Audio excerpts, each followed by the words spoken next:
ഇടയ്ക്കിടയ്ക്ക് കുട്ടിക്ക് വയറുവേദന ഉണ്ടായ കാരണത്താൽ കുറച്ച് മാസങ്ങൾക്ക് മുമ്പ് കുട്ടിയെ സ്കാൻ ചെയ്ത് കഴിഞ്ഞപ്പോൾ കുട്ടിക്ക് കഴലവീക്കം അല്ലെങ്കിൽ മിസെൻട്രിക് ലിംഫഡിനൈറ്റിസ് എന്ന രോഗം കണ്ടെത്തുകയും ചെയ്തു.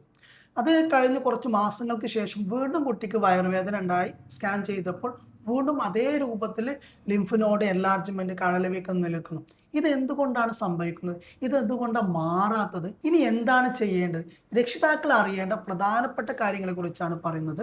ഞാൻ ഡോക്ടർ യൂനുസ് കൊടശ്ശേരി. ചില കുട്ടികളിൽ പശുമ്പാലോ അല്ലെങ്കിൽ ഗോതമ്പോ അല്ലെങ്കിൽ കൃത്രിമമായിട്ടുള്ള കളറുകൾ അടങ്ങിയ ഭക്ഷണങ്ങളോ കഴിച്ചു കഴിഞ്ഞാൽ ഇത് കുടലിൽ നിരന്തരമായിട്ടുള്ള ഇറിറ്റേഷൻ ഉണ്ടാക്കും. ഇത് കുട്ടിക്ക് വയറുവേദന ഉണ്ടാക്കാനും അവരുടെ കുടലിലെ ലിംഫ് നോഡുകൾ അതായത് കഴലുകൾ വീക്കമുണ്ടാക്കാനും കാരണമാകും. അതേപോലെ കുട്ടിക്ക് അടിക്കടി ജലദോഷമോ തൊണ്ടവേദനയോ കഫക്കെട്ടോ പനിയോ നിരന്തരമായിട്ട് വരുന്നുണ്ടെങ്കിൽ ഈ കാരണത്താലും കുട്ടിയുടെ ലിംഫ് നോഡുകൾക്ക് വീക്കമുണ്ടാവാനും അവ പഴയ രൂപത്തിൽ നിലനിൽക്കാനും സാധ്യതയുണ്ട്. അതുകൊണ്ട് അത്തരം അടിക്കടി ജലദോഷം കഫക്കെട്ട് പനി വരുന്ന കുട്ടികൾക്ക് പ്രതിരോധ ശേഷി വർദ്ധിപ്പിക്കാനുള്ള തരത്തിലുള്ള ട്രീറ്റ്മെൻറ്റുകൾ രക്ഷിതാക്കൾ കൊടുക്കേണ്ടതാണ്.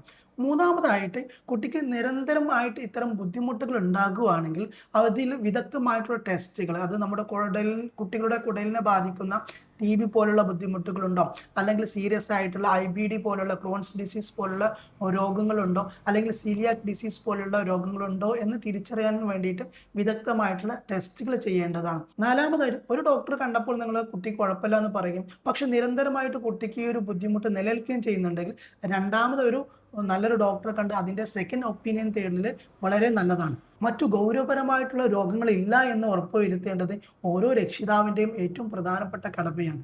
റിപ്പോർട്ടുകൾ മാത്രം നോക്കിയിരിക്കാതെ കുട്ടിക്കുണ്ടാവുന്ന രോഗലക്ഷണങ്ങൾ ഏതൊക്കെയെന്ന് നോട്ട് ചെയ്ത് അതിന് വേണ്ട ചികിത്സ കൊടുക്കുക എന്നുള്ളതാണ് ഏറ്റവും പ്രധാനം. കുട്ടികളിൽ കാണപ്പെടുന്ന മിസെൻട്രിക് ലിംഫഡിനൈറ്റിസ് അഥവാ കുട്ടികളിലെ കഴലവീക്കം എന്ന് പറയപ്പെടുന്ന അസുഖത്തിന് ഹോമിയോപ്പതിയിൽ ഫലപ്രദമായിട്ടുള്ള ട്രീറ്റ്മെന്റ് ലഭ്യമാണ്. ഈ വീഡിയോ മറ്റു മാതാപിതാക്കൾക്ക് അയക്കട്ടെ നിങ്ങൾ ഷെയർ ചെയ്യുക.